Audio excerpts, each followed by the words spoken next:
Hi, this is Paige DeSorbo from Giggly Squad. How would you like to look 5 years younger? In a clinical study, people that had volume added with Juvederm, Voluma XC, in the cheeks perceived themselves as looking 5 years younger at 6 months after treatment. Look younger, feel like you, add volume for lift and contour in the cheeks with Juvederm, Voluma XC, and reverse signs of aging by adding volume to smooth laugh lines with Juvederm Velour XC. For important safety information and to find a licensed specialist, visit Juvederm.com. That's JUVEDERM.com. Not for people with severe allergic reactions, allergies to lidocaine, or the proteins used in Juvederm. Common side effects include injection site, redness, swelling, pain, tenderness, firmness, lumps, bumps, bruising, discoloration, or itching. There's a risk of unintentional injection into a blood vessel, which can cause vision abnormalities, blindness, stroke, temporary scabs, or scarring. Talk to a licensed specialist to find out if it's right for you. This Mother's Day, treat mom to healthy, glowing skin with Osea's limited edition skincare sets. Osea has been making clean, seaweed-infused products for nearly 30 years. Their advanced eye care duo brightens and firms skin around your eyes, while the Golden Glow Body Trio nourishes and smooths skin all over. Go to OSEAMalibu.com and use code MOM for 10% off your first order site-wide. Hello there, and welcome to episode number 593 of Smart Podcast Trashy Books. I'm Sarah Wendell. With me is Amanda, and we are going back to July 2004. We are taking a look at the Romantic Times Book Club magazine and the ads and features. It's a wild ride. I mean, I say that every month, but this is particularly true. We are going to learn about a bunch of different bookstores that are still in business and encounter a lot of ads for small presses that are unfortunately long gone. There is a lot of romance history in this issue. Plus, I saw the HaBO for Amanda live, which never happens. I'm very proud of myself. You can find all of the visual aids, and there are so many. Please do not miss the visual aids. There's Alora's Cave covers, y'all. Like, there's poser covers. It is a beautiful piece of absolutely bonkers romance history, and I cannot wait to share it with you. You can find a link to the visual aids in the show notes or at romantictimesrewind.com or rtrewind.com. I bought both. Hello, and thank you to our Patreon community. If you are a member of the podcast Patreon, not only do you get the full PDF scan of this issue, and there's so much, but you get bonus episodes and you get a really lovely, welcoming, happy Discord. I have a compliment this week for Kathy O. You know those gift exchanges where everyone brings something and you trade or you barter? Everyone will always want whatever it is you bring to the gift exchange, because everyone knows you have terrific taste in every respect, but especially gifts. So thank you, Kathy, for being part of the Patreon. And if you have joined, thank you. You are keeping me going. You're making sure every episode has a transcript from Garlic Knitter. Hey, Garlic Knitter. And you're making sure that every episode is accessible to everyone. I also want to say hello to Candace H., who just joined us. If you would like to join, have a look at patreon.com/smartbitches. Support for this episode comes from Lumi Deodorant. If you are thinking of holiday gifting, you may not be thinking deodorant, but Lumi is at the top of the most wished-for lists on Amazon under personal care, which I did not know and think is very cool. And we have a special offer. New customers get $5 off Lumi Starter Pack with our exclusive code. For a limited time, returning customers can get $5 off their next purchase of $30 or more, too. Use code SARAH30 at LumiDeodorant.com. That's LumiDeodorant.com. I have been doing a lot of research for beauty products for the gift guides, and I have encountered so many people with so much online love for Lumi. For people who are stressed about body odor or really struggling for self-consciousness, they really love Lumi because of how well it works. On a more personal level, I like it, and my teenagers like it too, also because it works. The teenagers like it because it, quote, doesn't smell all weird, end quote, and because it lasts a really long time, up to 72 hours. Lumi's starter pack is perfect for new customers too. It comes with a solid stick deodorant, cream tube deodorant, and 2 free products of your choice, like a mini body wash, deodorant wipes, or something else, and free shipping. As a special offer for listeners, new customers get $5 off Lumi Starter Pack with our exclusive code and link. For a limited time, Returning customers get $5 off their next purchase of $30 or more, too. Use code SARAH30 at LumeDeodorant.com. That's LumeDeodorant.com. And thank you to Lume for making this holiday season smell a whole lot better. Okay. Are you ready to go back in time? We got ads.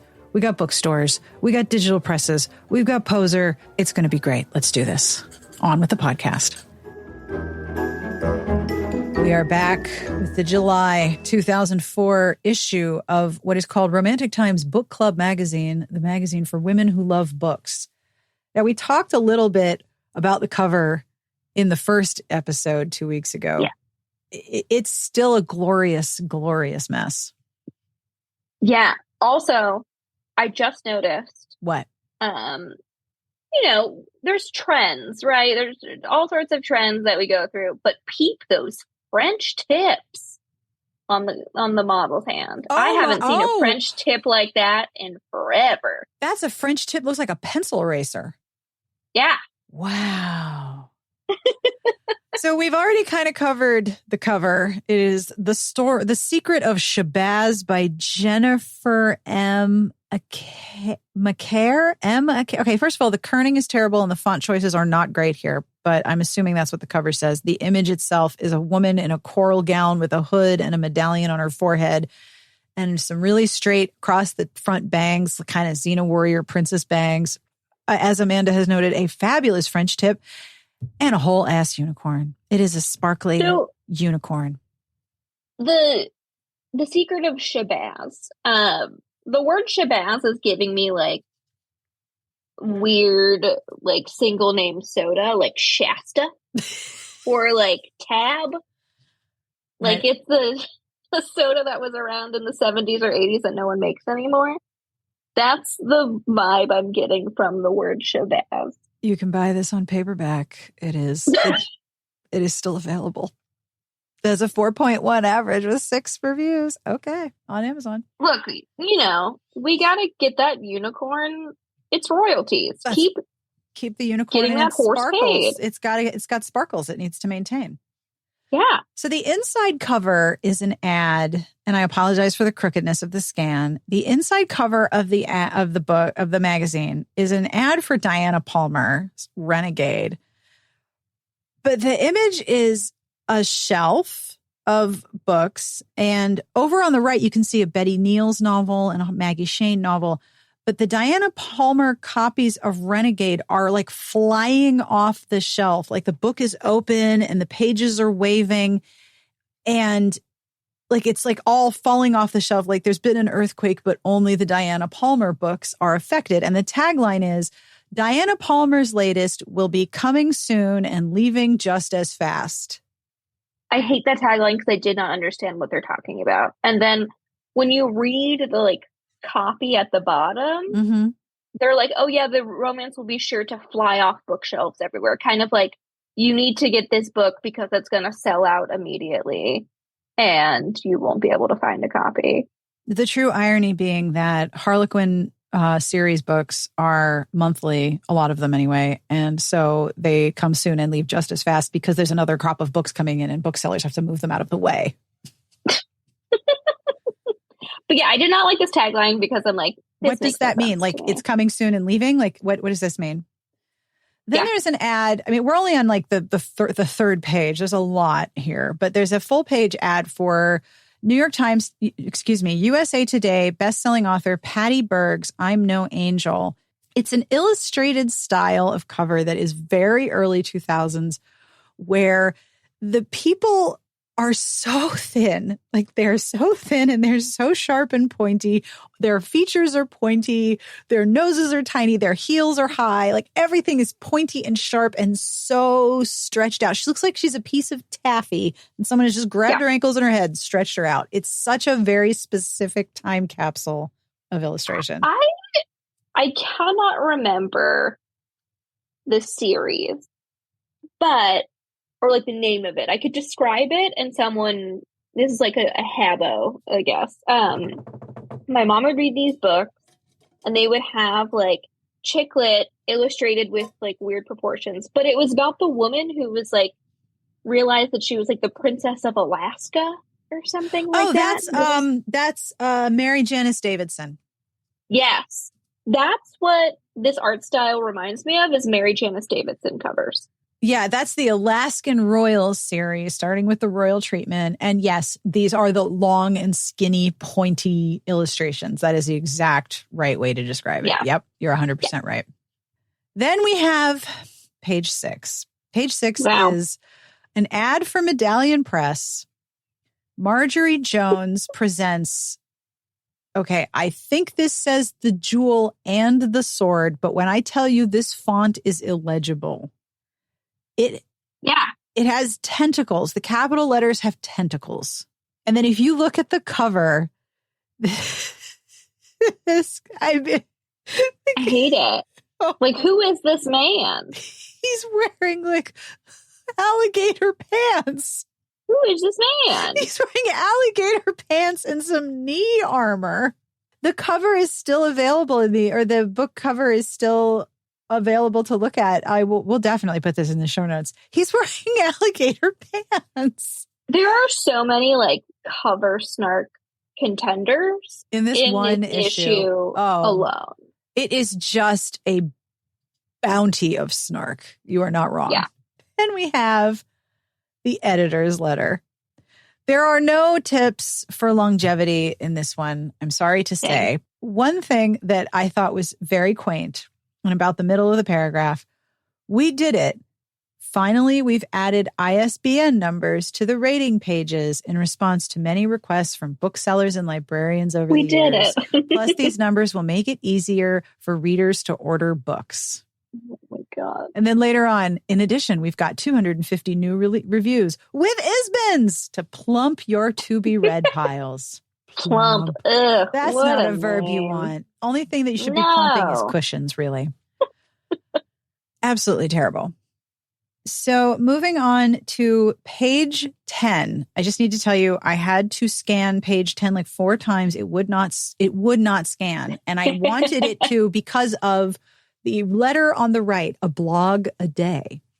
I enjoyed reading Katie McAllister's Look Who's Talking article in the May issue, page 19, on authors and their blog/journals. Is there any chance RT Book Club will do one next for readers and their blogs and journals? For anyone interested, I keep one at madforrombooks.blogspot.com. And this is from, I don't know if it's Fatin or Fatine, and they have been part of romance forever and ever and ever. And the answer is, thanks for the suggestion. At some point in the future, RT would like to cover how both readers and authors are taking advantage of new web and digital technologies. Readers, of course, can dish about favorite authors on countless message boards, including romantictimes.com with the www, of course, and share their deepest musings by personalized weblogs. Thanks to the accessibility of small presses and e-publishers, aspiring authors can take better control over their publishing future by releasing their own novels. Anyone who'd like RT to spotlight their weblog in the magazine is welcome to write us at editorial. Weblog.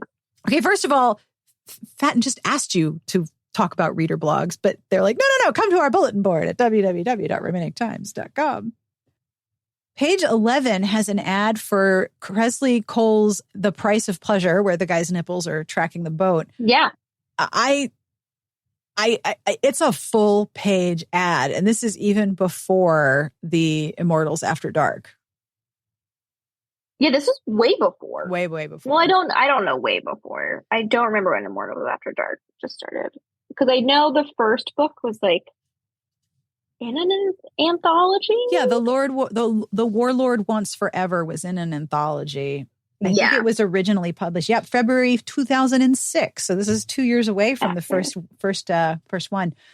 And then we have a full article about Medallion Press goes for the bronze with the launch of a new YA imprint. One of the interesting things about this is it says in the second paragraph, Dorchester author Rosberg turned to self-publishing after her idea for an illustrated adult fairy tale wouldn't sell. The project became Ellie and the Elven King, November 2003, Medallion Press's second release, and this special project inspired bigger dreams for Rosberg's fledgling company. And now she's publishing a whole bunch of stuff. And here's a feature article about it. Medallion Press filed for bankruptcy.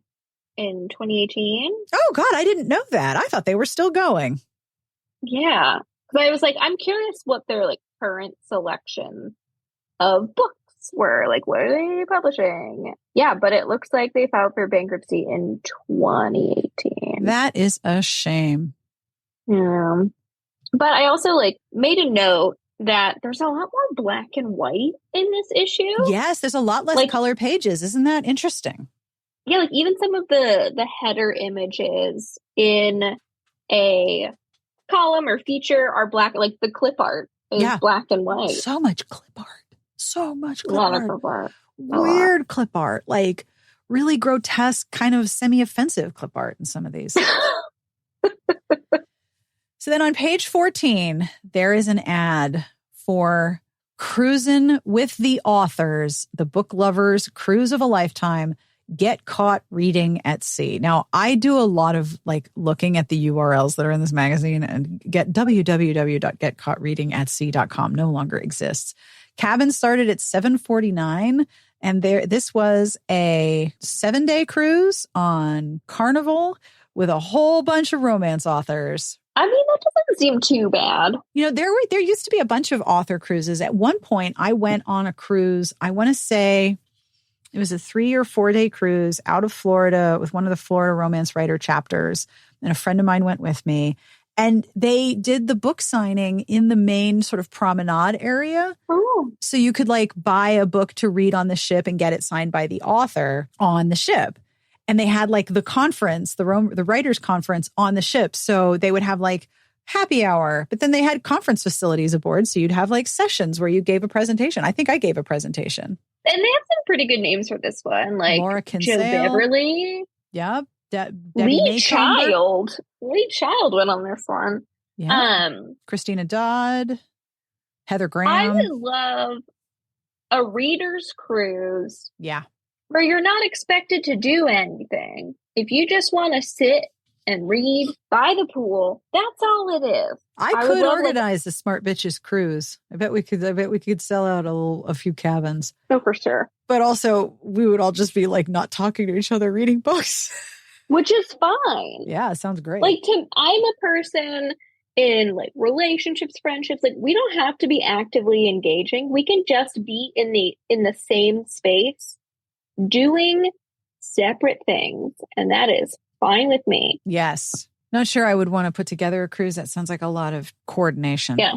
Now, on page 15, there is an ad for a press that no longer exists. It is Awestruck eBooks, awe-struck.net. I don't recognize any of these books with the exception of Janet Quinn. That sounds sort of familiar.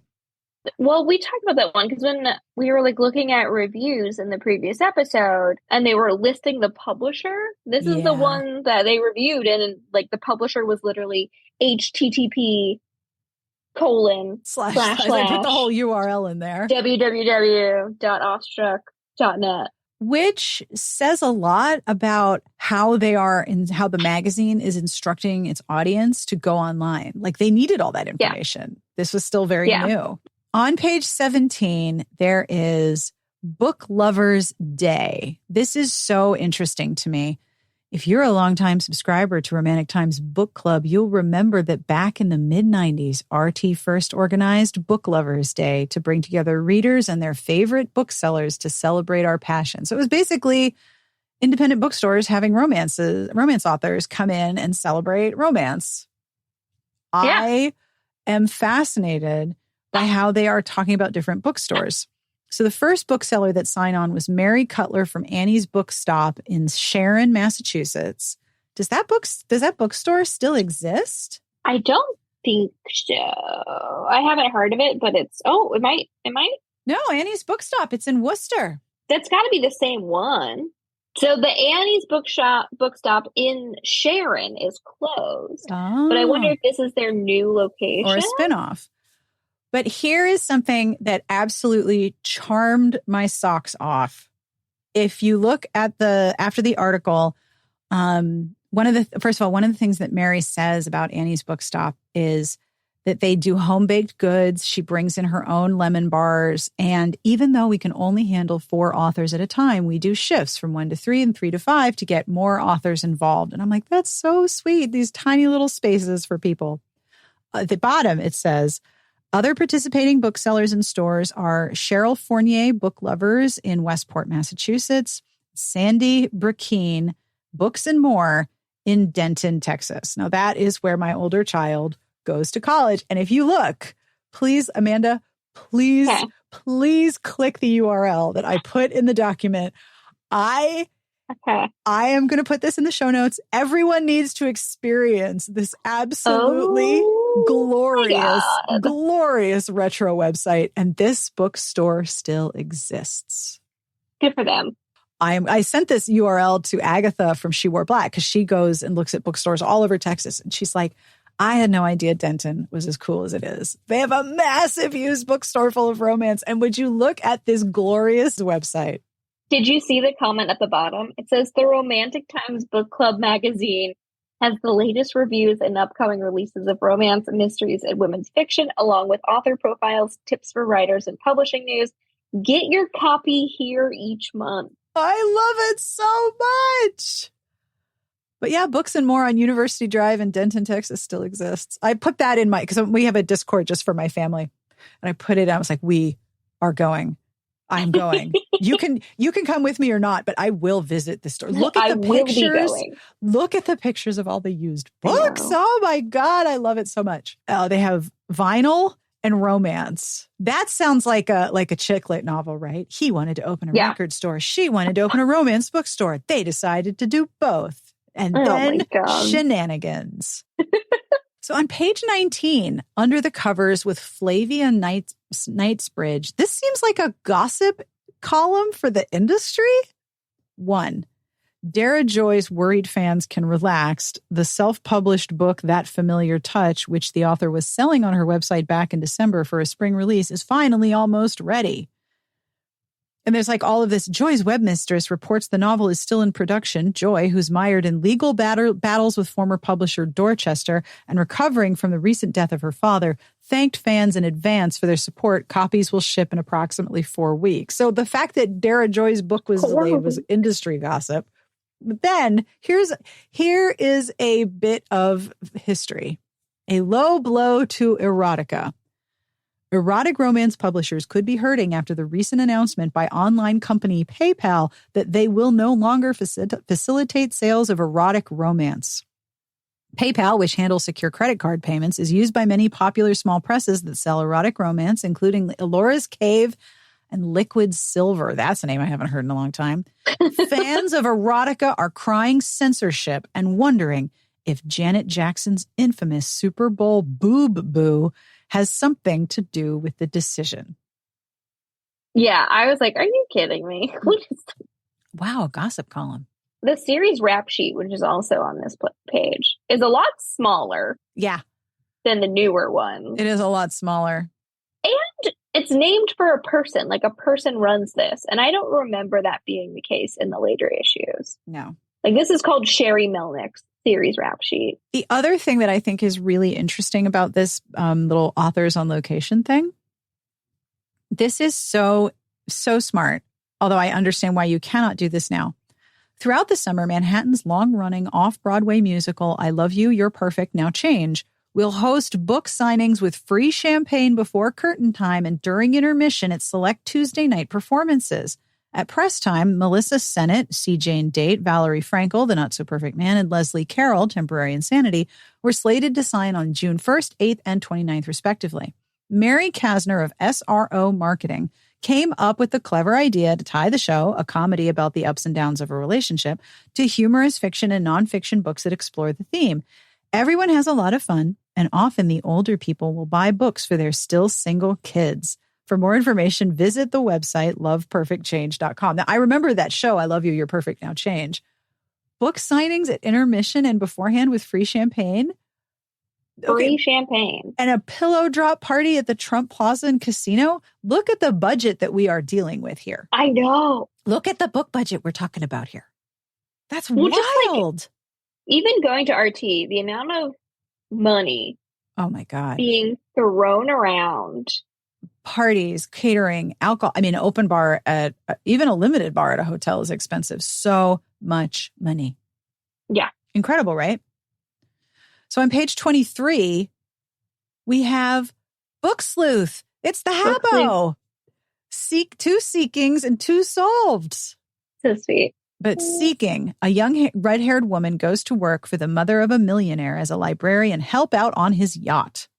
Okay. What? The woman and the millionaire marry despite each thinking the other is not in love. The unhappy couple moves to a remote island where she's isolated from everyone and he's always traveling. In one scene, there's a birthday party for the hero. In the end, she attempts to leave the island by the only boat. Why would she do that? And he stops her and they reconcile. I hope somebody recognized Imagine that. having a boat so big that you need a librarian For your boat. for your boat. Yeah, you need to. Okay, I volunteer as yacht librarian. I haven't watched Below Deck, so this may be a mistake, but I volunteer as a yacht librarian if you wish. I want to talk about the Book Barn. Oh, also on please that go page, back and talk about the Book Barn. which is like a pilgrim. It's still in business. Oh my gosh, And- really? Yeah. So the Book Barn and the Book Mill, which I think is in Massachusetts, but both are like sort of pilgrimages. Like I've had friends who have gone to the Book Barn. It's in Niantic. Yeah, and driven down to look for like great used old paperbacks. And the Book Barn in Niantic, Connecticut is still there? Yeah. It says containing over 500,000, is it 500,000? Yeah, used and rare books as well as cats, gardens, farm animals, and more. It's a whole destination. Yeah. Wow. Several That's themed buildings as well as gardens, goats, and cats. Yep. And then there's chapter 3, near 100 feet from the main barn. Then there's the down. Wow. Yeah. This is amazing. So if you scroll to page 24, here is an interesting thing that I think is very, very cool. This is very cool. RT got this right way before other people did. Dear RT Book Club, I want to thank you for your report on Alora's Cave. I have found so many wonderful stories. Is Alora's Cave the only e-publishing company that you review, or are there others? Now, this may be a planted letter. Maybe this letter isn't real, but Yeah. here is what I was just so impressed by this. This is the answer. Alora's Cave, a successful erotica ebook company that's looking to expand into other fictional genres, isn't the only ebook publisher we review. We've been reviewing ebooks of all genres since their inception several years ago. Readers won't find them listed separately because our book reviews are categorized according to genre, not format. Fuck yeah. That was a big deal in 2004. I remember that. But within our review sections, ebooks are indicated in review heads and on the rating page. You can search for ebooks via our online review database. You can also find ebooks by visiting the websites of ebook publishers. Check out Hard Shell Word Factory, New Concepts, LTD Books, Awestruck, Wings ePress, and Liquid Silver, to name a few. I don't think any of those are still in Yeah, I was going to say, I don't think operation. any of those are around anymore. We review by genre, not by format. Awesome. They got that one right. Well played. Page 28. Do you remember when you were talking about the special hardcover price for the Laura Giffen book? Yeah. So we have a full page ad from Zebra. Take a chance each month and fall in love with these dazzling new stars of tomorrow, all endorsed by New York Times bestselling authors, available at an affordable price of $3.99. So Zebra, which is part of Kensington, would pair a new author with a New York Times bestseller to like give them a cover quote, and then their special value price was $3.99. I remember $3.99. Can you imagine? I remember I want to say that Victoria Dahl's first historicals were published through Zebra, and she had a little special value $3.99 value banner across the top. So all their debut authors would be in mass market at $3.99. I hated when books would, as part of the cover design, put like the price as like a fake sticker on the front. Oh, I yeah. That hated was that. super annoying. It was very annoying. All right. Here, we're doing it. We're committing. We're going to page 46. 46. We're going to spend some time with this page. We're just going to jump through it. We've got a lot to talk about on page 46. What do we find on page 46? Wow. Alora's Cave presents Manaconda, an anthology of epic proportions. This is a naked man.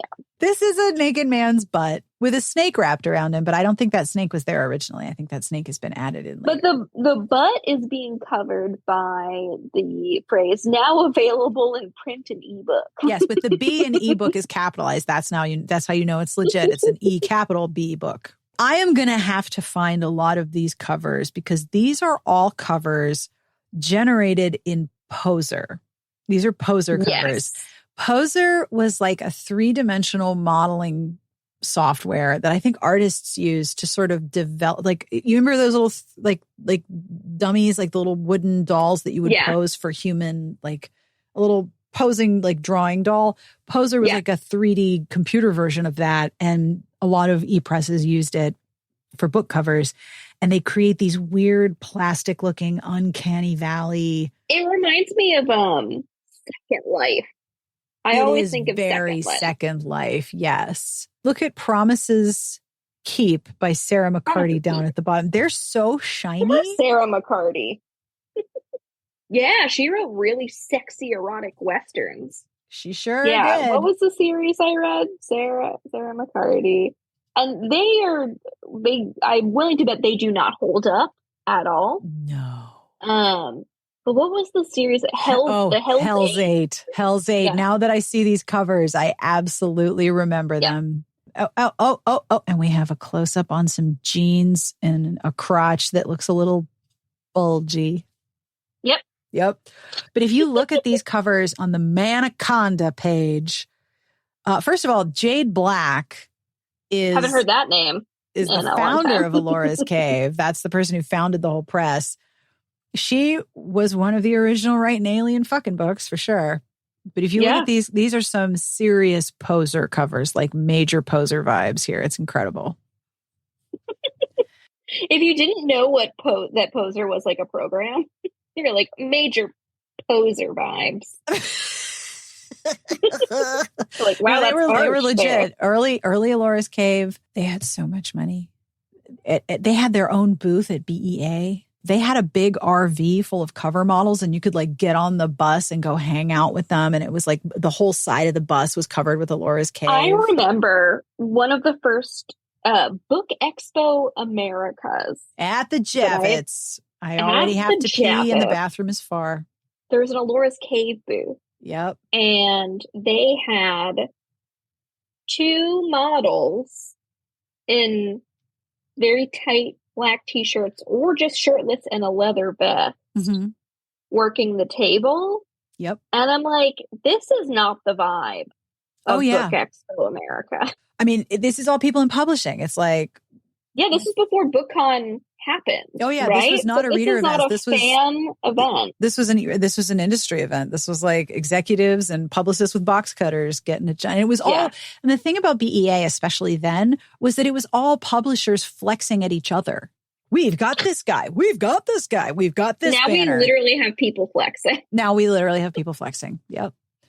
If you would scroll to page 52, I want to ask you. Are the people on the cover of this book? Yes, I already know exactly what. Yes, are they fucking? Is this coitus? Well, are they actually doing it? I don't think there's any insertion just by where the guy's hip is, unless he's very well endowed. That's true, but that's a whole lot of flank, right? If we want to find the hypotenuse of this fucking triangle, hypotenuse of the fucking triangle. I'm sorry. Hang on. Like, how long is this man of the fucking triangle? How long is this man's member? How long does it have to be to reach the intersection? So this was erotic. This was an ad for New Concepts Publishing, based, and it's like gives you the address: Humphrey Road, Lake Park, Georgia. This was interesting because they were both historical and contemporary, historical and future by the same pairs of authors. There's 2 Julia Keaton books and 2 Jade Fox books. Look at the cover for Intergalactic Bad Boys. What is going on? I'm too busy looking at Tears of the Dragon, who he looks like an actor from the 80s and 90s, and I can't place. Oh God, yes, he does. He does look like somebody. Also, if you scroll up to the prior page, Jade Fox, His Wicked Ways, are those Jonas Brothers? I think those are Jonases. Were the Jonases even born? No, probably not, or they were very young. But those 2 cover models, that looks like Kevin Jonas on the left and Joe Jonas on the right. Maybe that's where they got the cloning material. Yeah, but they were from His Wicked Ways by Jade Fox. Darcy and Nicholas know that to prove who is England's greatest lover, they can only be one contest to seduce the woman most completely immune to their charms, Bronte Dunmore. Okay. Romance loves a woman who's immune to a man's charm. Yep. All right. Who does Tears of the Dragon look like? Joey from Friends. It looks like Matt LeBlanc. That's not who I'm thinking of. Who am I thinking of? Popular 80s and 90s. Dark hair, very thick eye. No, it's going to bother me. He's in the contingency of Dylan McDermott, Dermot Mulrooney family. He's a Dylan McDermott Mulrooney type of actor. All right. Yeah, we're going to be here for a while. We are. There's these covers. I mean, wait until we put these in the entry. These are the ones where I got to go hunt down obscure websites that still have these covers and load them onto my server for safekeeping, because these covers are ancient art. Oh, I think I found him. Who is this man? Who are you? I'm going to screen share because it's not telling me who this man is, and I don't want to click through. This is who I'm thinking of. Who is this man? Who is this man? Oh, fuck. That's one of the, shit. Adam, can you come here a sec? I need you to tell me who somebody is. I think that's a Brat Pack person. Can you come in here and tell us who this is? Who's that? Who's this man? Who is that? We stumped Adam too. Okay, no, hold on. I recognize them. Was he the Warriors? Is that's not Scott Baio, is it? Definitely not Scott Baio. Not Scott Baio. It's an 80s heartthrob. Hold on. Oh God, is that Matt Dillon? That might be Matt. Yes. Oh, Matt Dillon. Yes, that is Matt Dillon. You are the man. All right. I told you, Dylan McDermott, Dermot Mulrooney. Dylan McDermott, Dermot Mulrooney, Matt Dillon. Yep. All right. So we have identified that the guy on this cover here looks a lot like Matt Dillon. All right. He's got a Matt Dillon face. He's got Matt Dillon face. He's giving Dylan McDermott Mulrooney Matt Dillon. Thank you, Adam. There is a lot of articles about craft and writing and how to write a romance. There's so many instructional ones. There's one about there's a Q&A from editors and what they're looking for. And then there's writing advice from Alice Orr about submitting your best work. Again, with the clip art, weird clip art, very 80s clip art. But there's a lot of writing advice here. Yeah, I don't remember. I feel like RT... It's interesting because the conferences that I attended were very clear that this is reader focused. And if you were a writer and you were looking for more craft or networking opportunities, you would go to RWA, right? And so the swim lanes were definitely more defined once I started going to RT. I only went to one RWA, but you see that in the later magazines of there's barely any craft writing stuff. No, there's really not. Yeah, I wonder as more books were coming out and they were shifting their focus to be more review focused, if this just fell by the wayside and they were well, there's RWA. What do we need to do this craft stuff for? I remember my first RT. This was the one that was in Pittsburgh, and it was deeply embarrassing because the hotel wasn't done. And I used my local knowledge to direct everybody to how they could walk to Mercy Hospital because all the people with asthma were having a very bad time because nothing was done. There was dust everywhere. And that was when I first met Kate Duffy from Kensington in person. But she told me that in her estimation, RT was where people would push the editors out of the way to get to the authors. And RWA was where people would push the authors out of the way to get to the editors. And she much preferred the former. At one point, they had her registered as a reader instead of as an editor. And she's like, this is the best conference I've ever been to. No one is talking to me. I love it. I'm having a great time. She died several years ago. I really there are some people who have died since we started the website and who are big voices in the romance community. And I always wonder, what would they make of romance right now? What would they make of what is popular and what is happening? And Kate Duffy is one of them. Monica Jackson, what would she think of it? L.A. Banks. What would L.A. Banks think of all this? Yeah. L.A. Banks would also be running things at this point. She was for sure. so smart. I think she was really ahead of her time in the books that she was writing. 1,000% agree. Yes, she was way ahead of her time. So looking at page 58, there is a full page ad for something called Sex, Lies, and Videotape. What do you call 3 amateur sleuths who work as a wedding planner, a pro golfer, and a video producer? Sex, Lies, and Videotape, of course. No, you don't. This is so wild to me. If I am understanding this ad correctly, what they are doing is 3 authors, Libby Fisher-Hellman, Roberta Islib, and Deborah Donnelly, have got together and do book tours as the Sex, Lies, and Videotape trio for their book. So they do book tours, the 3 of them together. Again, this was a period of time when book tours, there was a budget for that. I know, people do book tours, Jesus.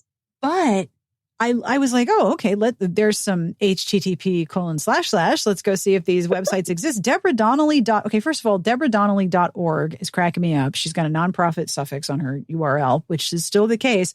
Her wedding planner series was made into a Hallmark movie. Wow. Wedding planner mystery. Yeah.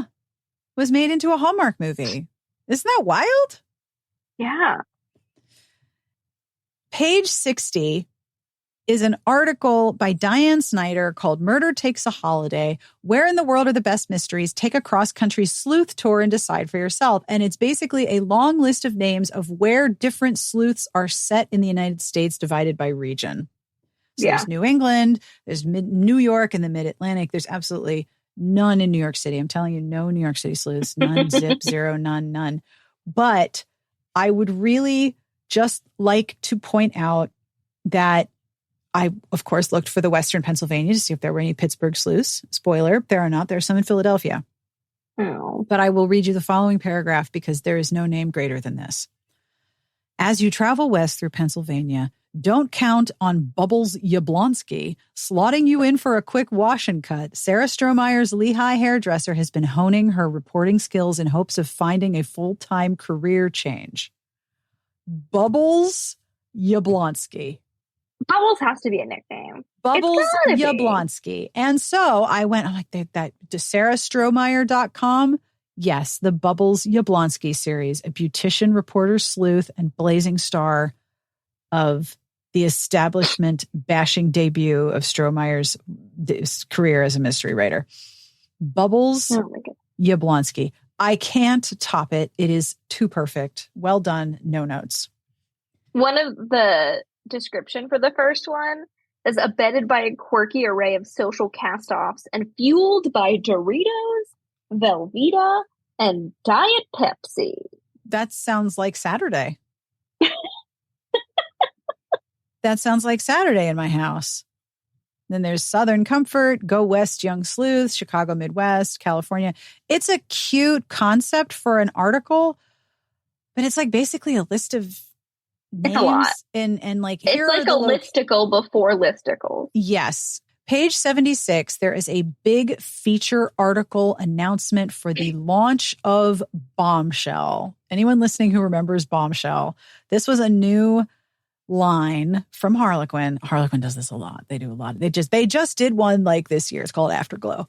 But they launched a new line, and Bombshell was like action heroines. The heroines were doing rad shit. And the thing was, I don't think Harlequin was clear enough on which ones weren't actually going to have romances in them in the first one, or if they were part of a series from that writer.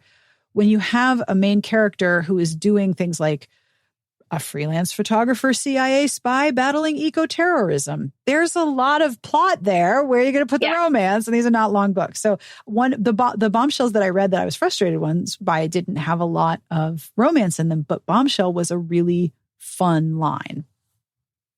Secret a lot of power agents, suits. a lot of power suits, a lot of pantsuits, a lot of running around in heels. But Carla Cassidy wrote a bombshell called Get Blondie. Carla Cassidy, of course, being the author of Pragnasia, the greatest book ever written. There's Bertrand Small again. They have a feature about this weird book, Private Pleasures, but yet in the review, still got her name wrong.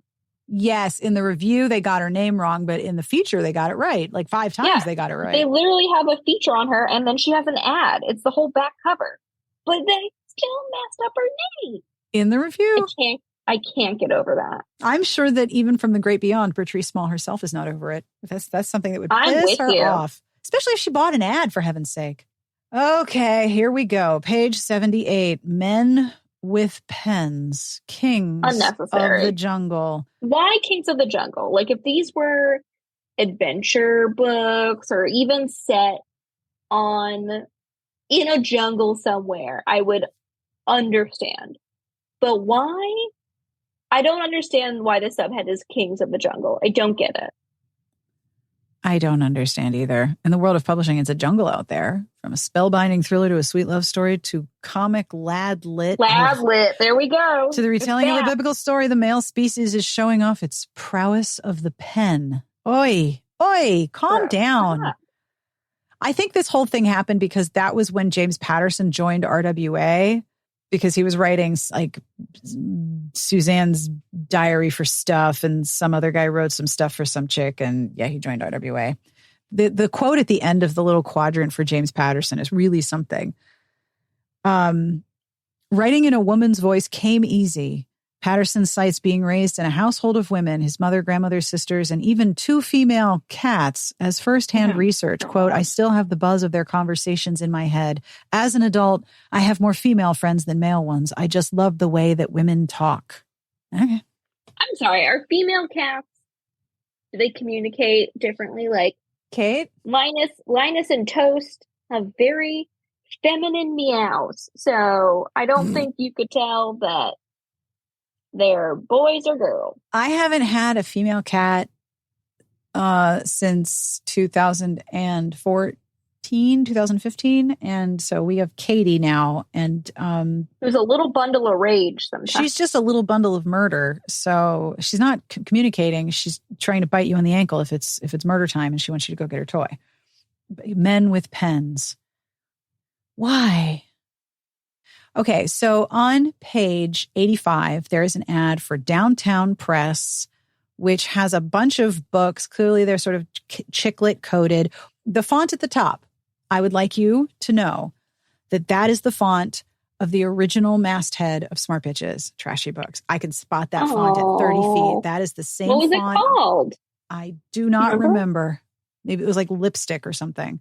But yeah, that was the original font for Smart Bitches Trashy Books. I could spot it from a mile away. Like, oh, I know that font. And it's kind of sad that I'm like, oh, a font, I recognize it. But this is where my brain is now. There's a Let's Play YouTuber that I watch religiously. And he used to work in advertising. Mm-hmm. And his favorite thing is he can call out any font in a game that he's playing. He usually plays horror games. Don't let him hear Scriptina. He'll lose his poor mind in Romance Land. Like, that one's Papyrus. This one's called whatever. It's so funny.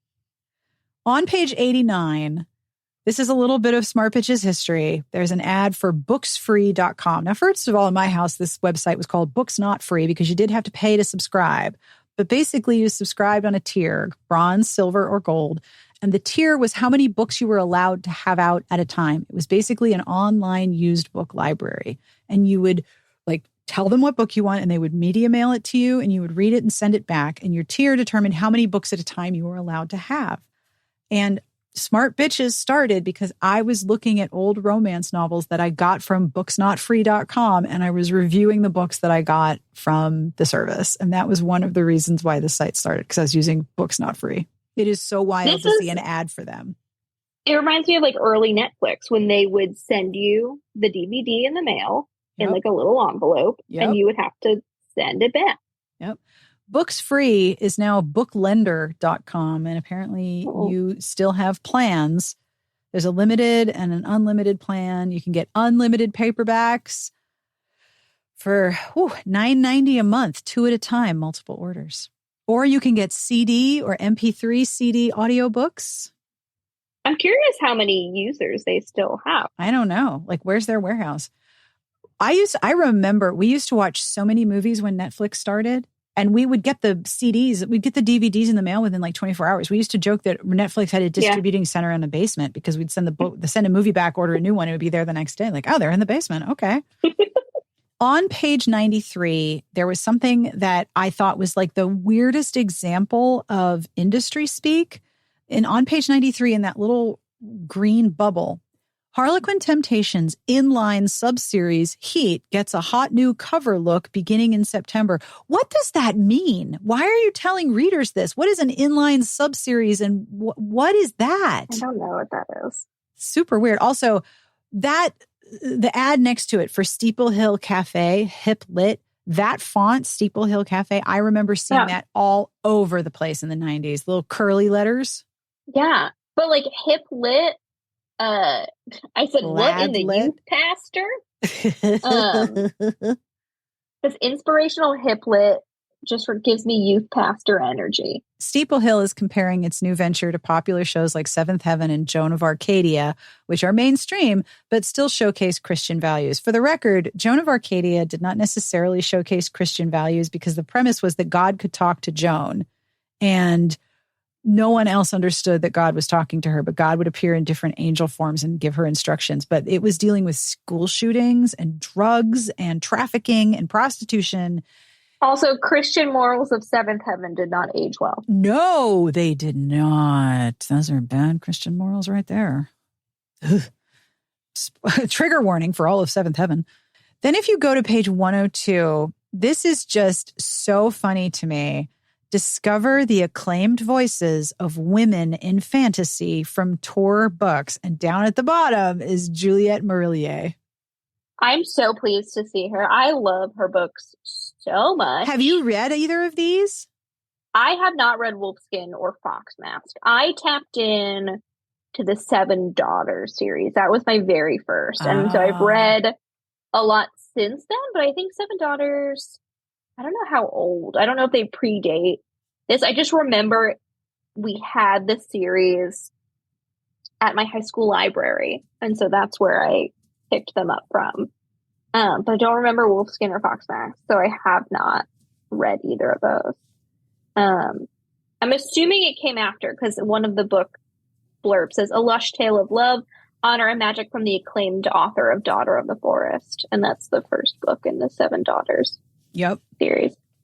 But this is a full-page ad from Tor. Women writing fantasy. How dare they? Fantasy romance. Can you imagine? Romantasy. Oh my God, it's romantasy.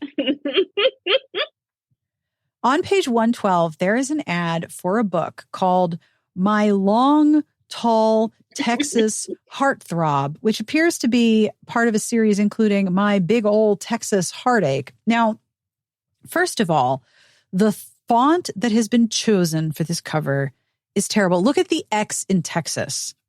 It looks like an A and an E. Yeah, it does look like the conjoined A and E. Taas. It's not a good throw. Not. I also think that My Long, Tall Texas Heartthrob is the type of title that you really don't see anymore. I made a joke in the doc of like, is he the boot? Because the boot's long, tall, and Texas. It's got a little Texas flag sticking out of it. Yeah, maybe he's the boot. And then the other one, the heartache is the hat. The hat. Did you ever see that SNL sketch called The Wishin' Boot? It's like a country song about someone discovering a magical cowboy boot that makes wishes. Oh, as you do, sure. The Wishing Boot. And I'm getting Wishing Boot This is a vibes wishing boot. from this ad is the Wishing Boot. I'll put it in the show. There was a one of those Reddit threads, like, what is the most wholesome prank you've ever pulled? And this one guy was like, I did this to my roommate, and to this day, he doesn't know that it was me. He had a box of cereal. He bought a box of his favorite cereal. And cereal's like super fucking expensive. So his roommate bought another box of the cereal. And when the cereal box that his roommate was eating out of got too low, he'd start refilling it a little bit. And so that cereal box would never run out of cereal. And his roommate was like completely baffled by the magic cereal box. Like a magic cereal. And at one point, the guy writing the story was like, I heard him just say, how is this possible? How are you doing this? It would never run out because his roommate kept refilling it. How wholesome is that? That's a very sweet prank. If you look on the next page on 113, there is an ad for a book called In Your Eyes by Laura Moore. Don't do that, lady. Don't sit on the fence like that. All right. So she's sitting on the fence. She's wearing like a sheer nightgown. She's got really long legs. It's very modelly. Okay. What genre is this? She's going to get a splinter in her cooter is what's going to happen. She's absolutely going to get a splinter in her hooch. I mean, no question.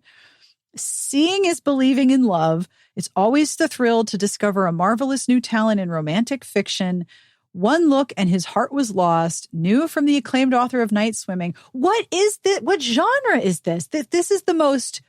It's romantic fiction. Like, if you were going to design a generic romance ad, this is your ad. Like, what genre is this? I don't know. She's in a nightgown, so soon there will be fucking until she gets that splinter in her butt, and then there's not going to be no sexy times until the splinter heals. Like, what genre is this? And it also looks very uncomfortable. That position. Oh, deeply uncomfortable. And then look at the ad at the bottom of page 114. Saw that. I was like, use the promo code NOVEL and you can get a 20% discount. The offer expired 12/31/2004. Sorry, everybody.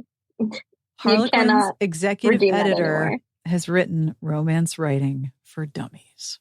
Now, I will say this podcast exists because I borrowed podcasting for dummies from the library and read it, so I would learn what I had to do.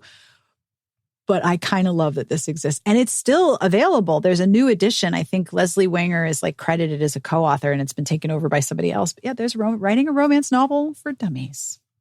Very curious if it's helpful. I'm going to guess no. As a guess. Page 117. I was caught by the cover. Because in this one, we have a lot less cover inserts for the reviews. When I start gathering all the covers for the books that we talk about, I'm going to be like, oh, that's interesting. That's not in the magazine. There's no covers. None. No.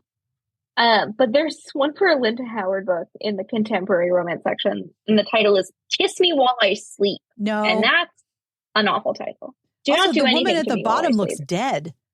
Yeah. She's not sleeping. No, she looks no longer alive. No, it looks bad. I hate the title. I hate the cover. Well, it's jarring. Kiss me while I sleep. No, do not. Don't do that. Do not do that. On page 127, there are classified ads. There's a lot of them. If you notice, in the last episode, we talked about how the classifieds were 1 to 10 lines for 75 and 11 for 20 for 95. The same prices here. All the same prices. But of the websites, like I said, if there was a website, I was totally seeing if it still existed. There was rereadables.com. That still exists. Rereadables.com is an online used bookstore. There are so many online used bookstores now, and they still exist. Yeah. But look over on the right. Books I've Read, a journal for avid readers. Keep track of books you have read. Organize your favorite authors includes binder, tabs, 100 author pages, and a reader's shopping list. $14.99 plus $3 shipping and handling. Unfortunately, booksiveread.com does not exist anymore. My mom was a big series reader. She read a lot of Laurel Kim Hamilton, Mary Jonas Davison, Christine Feehan, tons of series. And she, before Goodreads, would have a spreadsheet that she would keep track of all of the upcoming books, like what series they were a part of, when they came out. Like she went hard for organizing her her books and like what was coming out and what like she needed to get next or where she left off. Now you noticed an ad on this page too. Book Quest. I looked at just to see if the website was still available. No, it is not, unfortunately. But it says, we specialize in hard-to-find romances. Send your list and a self-addressed stamped envelope. Ooh. And we'll send you prices for the books we have and search for any we don't. Reasonable rates, no obligation. So stop wishing you had those books and start making your wishes come true. So, like, if you were looking for difficult-to-find books, you could send this list to these people and they would try to find these books for you. And I think that sounds very cool. That is a very cool service. I like that. On our last episode, we had an ad that you called your attention to. I think it was for Open Road, and it was an excerpt from a book. And we were joking about how, you know, this is the kind of thing where someone would email us, be like, I read this excerpt in a magazine and it was this. Yeah. It was a long excerpt. There is an excerpt for chapter 2 of a book. I don't know what book it is because it does not tell you, but it is. It doesn't tell you. You're right. It doesn't tell you what the book is, and it's really not good. It's and not good. There's a horny dragon who's making sexy eyes. Yeah. At you. And his name is Fagor. Don't love that. There's a line of dialogue. Oh, I don't think this is an excerpt from a book. This is from Medallion Press. And then someone's like, there's a line of dialogue. I just hope you can be as helpful to Mom and the Veep, like a vice president. There isn't enough cheese in all of Medallion Land to go with their wine. Is this an ad for the press? What is this? This is an ad for the press. I don't think this is a book excerpt.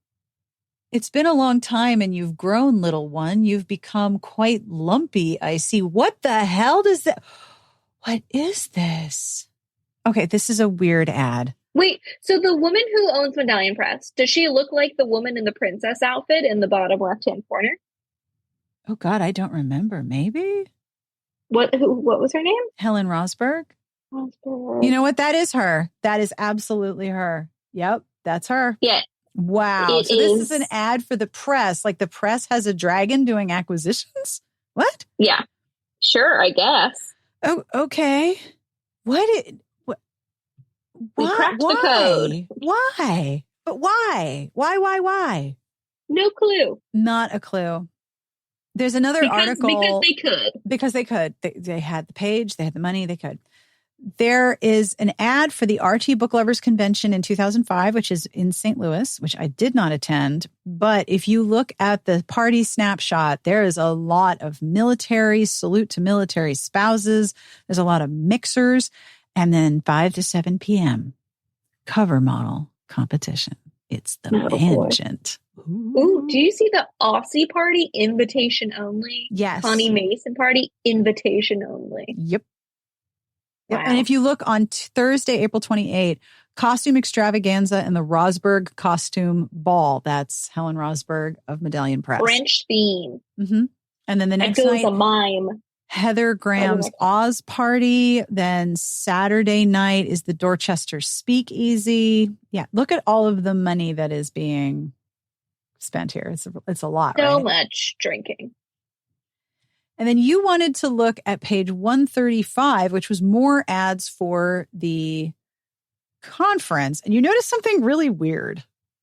Yeah, so they're talking about genre programs. So in addition to the dozens of workshops outlined on the previous page, there will be numerous 2-hour sessions about writing for various subgenres. Spotlighted below are just a few of them. So below, they have Paranormal, featuring Deb Stover, Pam McCutcheon, and Pam Binder. For the Paranormal workshop, Mystery and Suspense is Susan McBride, Eileen Dreyer, and Nancy Martin. For Chick Lit, they have Carol Matthews, Alicia Holiday, and Michelle Cunha. And then they have Vampire with Laurel K. Hamilton. Yeah, Laurel K. Hamilton, Heather Graham, Christine Feehan. All right. So why is Vampire separate? I don't know, but I would 100%. I would 100% smoke a fat blunt with Laurel K. Hamilton, Heather Graham, and Christine Feehan because you know that would be a good time.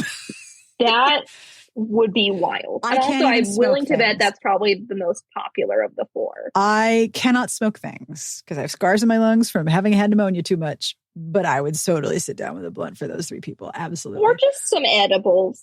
Sure, let's take the easy way out. But why is vampire separate? Why is vampire separate from paranormal? And yet there's no paranormal or vampire in the reviews sections. It was new reality. Yeah. So they're not using their own same language. No.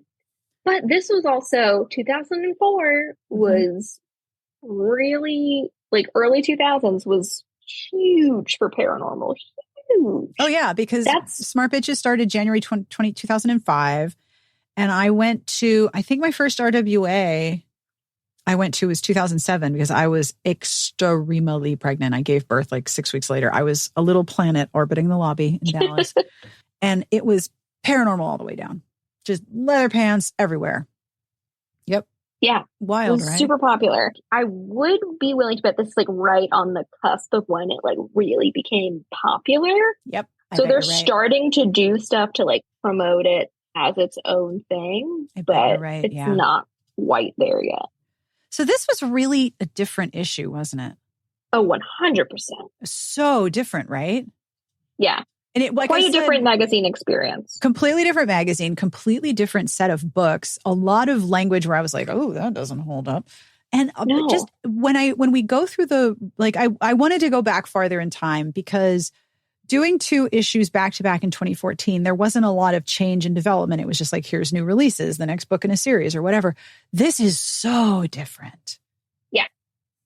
So different. And this was like pretty close to when I started getting into romance. Yeah.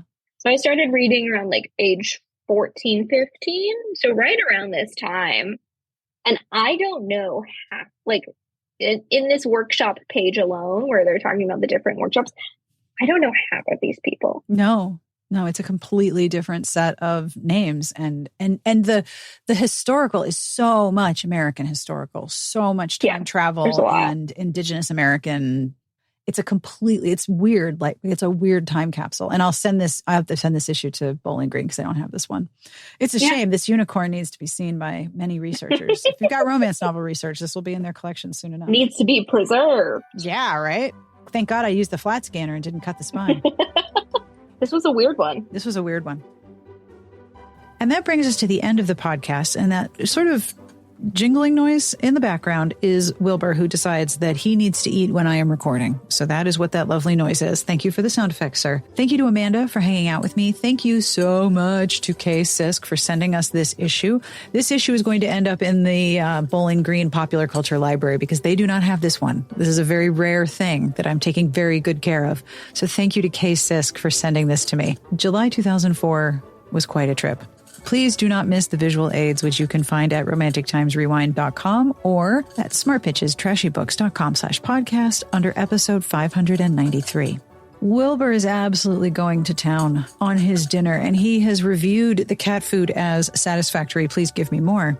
And speaking of reviews, I asked for some because all of my reviews on Apple disappeared, and boy, did y'all come through for me. Thank you. I realize how big of an ask that is, and I'm so, so thankful that you did so. I want to say thank you to Lively Psyche, who wrote, I've been listening to this podcast for years. If you want to know about poisonings, romance novels, book trends, book publishing, and who knows what else, the poisoning episode really stuck in my mind.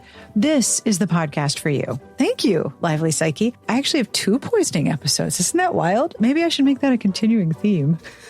Either way, thank you. Thank you. Thank you. If you've taken the time to leave a review, it makes a massive difference. And it means that I have ratings that didn't disappear, which is a really big deal. So thank you.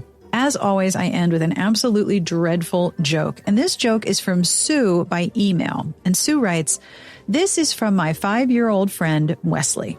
It is unclear if he made it up or he heard it. Are you ready for 5-year-old Wesley's joke? You're not, but I'm going to tell you anyway. What kind of sandwich says achoo? Give up. What kind of sandwich says achoo? A grilled sneeze. That is such a 5-year-old joke. I love it so much. A grilled sneeze. And if you're thinking, gosh, I don't know what to have for dinner, let this be an opportunity for you to make grilled cheese and tomato soup for dinner, because that is a delicious dinner. Grilled sneeze. On behalf of everyone here, we wish you the very best of reading. Have a wonderful weekend, and we will see you back here next week with holiday wishes. Smart Podcast Trashy Books is part of the Frolic Podcast Network. You can find more outstanding podcasts to subscribe to at frolic.media/podcasts.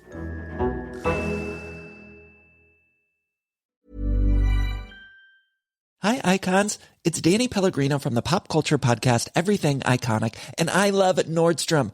No place better to shop, particularly during the holiday season, because they have everything. They have holiday decor at Nordstrom. They have cozy cardigans from Barefoot Dreams, my fave. They have cold weather attire, party attire, plus free shipping and free returns, free store pickup. You can also purchase a recycled fabric gift bag so your item arrives festive and wrapped. So check out Nordstrom this holiday season, a one-stop shop. You can explore more at Nordstrom in-store or online at Nordstrom.com. Hi, this is Paige DeSorbo from Giggly Squad. How would you like to look 5 years younger? In a clinical study, people that had volume added with Juvederm, Voluma XC, in the cheeks perceived themselves as looking 5 years younger at 6 months after treatment. Look younger, feel like you, add volume for lift and contour in the cheeks with Juvederm, Voluma XC, and reverse signs of aging by adding volume to smooth laugh lines with Juvederm Velour XC. For important safety information and to find a licensed specialist, visit Juvederm.com. That's JUVEDERM.com. Not for people with severe allergic reactions, allergies to lidocaine, or the proteins used in Juvederm. Common side effects include injection site, redness, swelling, pain, tenderness, firmness, lumps, bumps, bruising, discoloration, or itching. There's a risk of unintentional injection into a blood vessel, which can cause vision abnormalities, blindness, stroke, temporary scabs, or scarring. Talk to a licensed specialist to find out if it's right for you. Is there anything more satisfying than finding something that perfectly lines up with your taste and checks all the boxes? Like getting the perfect fit with a suit from Indochino. Their suits are made to measure and totally customizable with endless options. From timeless classics to bold statements, you can express your style exactly how you want. Choose your own cut, fabric, lining, buttons, lapels, and more to create the suit of your dreams, all at a surprisingly affordable price. They also offer fully customizable blazers, pants, outerwear, women's wear, and more. Every Indochino piece is made to your exact measurements, and they make getting measured easy. Simply set up your measurement profile in less than 10 minutes. You can send your measurements online from the comfort of your home or make an appointment at one of our showrooms. Find the perfect fit with Indochino. Go to Indochino.com and use code PODCAST to get 10% off any purchase of $3.99 or more. That's 10% off with code PODCAST.